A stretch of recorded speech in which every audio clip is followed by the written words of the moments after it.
បាទសូមជម្រាបសួរបងប្អូនទាំងអស់គ្នាជាទីគោរពរាប់អានបាទខានចេញវីដេអូឃ្លីបយូរហើយដែរបាទវិធីចិញ្ចឹមត្រីនេះបាទ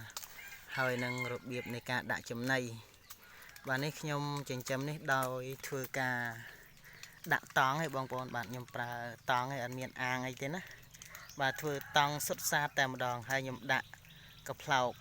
បើមានចកដាក់ចកក៏បានដែរពួកអីត្រីវាស៊ីកផ្លោកហ្នឹងស៊ីរឹសខ្ចីហ៎បងប្អូនបាទហើយកុំភ្លេចយើងដាក់សូឡាបងប្អូនអើយពោះត្រីវាស៊ីសូឡាណាបងប្អូនបាទនេះខ្ញុំដាក់សូឡាខ្ញុំចំសូឡាដាក់នៅក្នុងអាងតង់ដែរហើយរួចទៅខ្ញុំដួសពីអាងតង់នោះមកបាចទៅឲ្យត្រីវាស៊ីបាទម៉ូនិយាយរឿងស៊ីបងប្អូនហើយចេះថាទេ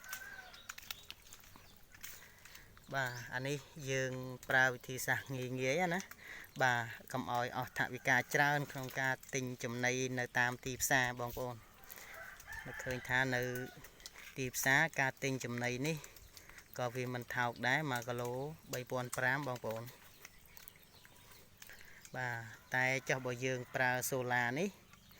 បាទយើងដាក់សូឡាក្នុងតង់អាងតង់របស់យើងមកហើយយើងចិញ្ចឹមមកវាបានច្រើនមកយកទៅឲ្យចំណីយកទៅឲ្យត្រីស៊ីធ្វើជាចំណីត្រីវាមិនចំណេញបងប្អូនណាមួយវាជាធម្មជាតិផងបាទនេះគឺជាចកបងប្អូនចកនេះអាស្លឹកនេះគឺវាស៊ីទាំងអស់តែម្ដងបាទនេះគឺចកសូឡានេះទូចណាបងប្អូនអត់ធំឯនេះហ៎បាទហើយវាស៊ីចាប់ផ្ដើមមកជាមួយទៅទៀតស៊ីទៅអស់បងប្អូនតែអង្គើទឹកយកបដ ாய் បាទយើងមិនចាំបាច់ទៅប្រើចំណីធ្វើអីបងប្អូនបាទតែបើពួកយើងមានលុយថវិកាក៏ល្អដែរបងប្អូនទៅទិញចំណីទីផ្សារប៉ុន្តែបើលក្ខណៈគ្រួសារបងប្អូនចិញ្ចឹមតែសូឡាតើបងប្អូននេះចិញ្ចឹមតែសូឡាទៅតោះអញ្ចឹងយើងទៅមើលខ្ញុំចិញ្ចឹមសូឡាណាបាទខ្ញុំដាក់តង់ដែរបាទនេះតោះអញ្ចឹងសូមបងប្អូនធ្វើការទស្សនាទាំងអស់គ្នាបាទ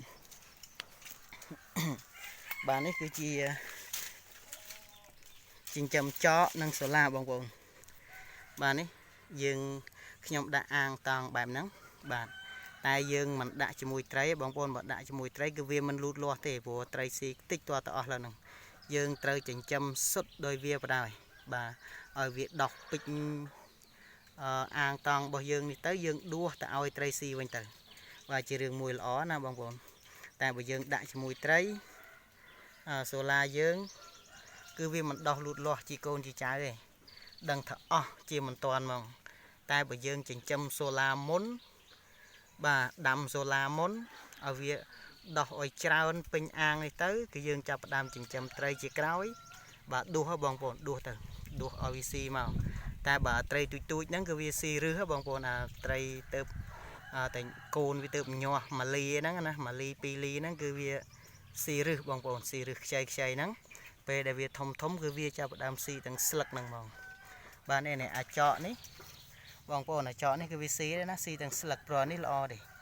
ស្លឹកវាស្រួយបណ្ដោយតែបើយើងមិនចិញ្ចឹមត្រីបើយើងមានមាន់យើងចិញ្ចឹមតែសូឡាក៏បានដែរបងប្អូនដួសសូឡានេះយកទៅឲ្យត្រីស៊ីយកទៅឲ្យមាន់ចឹកបងប្អូនពោះមាន់ចឹកសូឡានេះគឺជាងចំណីទៀតដែរបងប្អូនបាទអរគុណសូមបងប្អូនជួយ share វីដេអូនេះផងណាចាំថ្ងៃក្រោយខ្ញុំនឹងធ្វើវីដេអូថ្មីពីនឹងទៀតអរគុណ